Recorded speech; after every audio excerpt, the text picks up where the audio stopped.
ஏண்டா பொருளை மட்டும் வாங்க தெரியுது, கரெக்டா காசு கொடுக்க தெரியாதா? இன்னைக்கு 6 மணிக்குள்ள காசு வரணும், இல்ல அவ்வளவுதான் சொல்லிட்டேன்.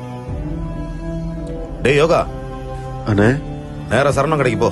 ஒரு 25,000 ரூபாய் பணம் கொடுப்பான். கம்மியா கொடுத்தானா வாங்காத, நேரா ஓனருக்கு ஃபோன் பண்ணுங்கன்னு சொல்லிட்டு வந்துட்டே இரு. சரிங்கண்ணே. அண்ணே போனோடனே சொன்ன பணத்தை அக்கௌண்ட்ல போட்டு விட்டாங்கண்ணே. அப்புறம் மெட்டீரியல் வந்த பாக்ஸ் எல்லாம் இடத்த குப்பையை அடைச்சிட்டு கிடக்குது. அதெல்லாம் மூட்டை கட்டி எடுத்துட்டு போய் வெளியே போடு. சரிங்கண்ணே. ஒரு வாரம் பஸ் பேருக்கு ஆச்சு.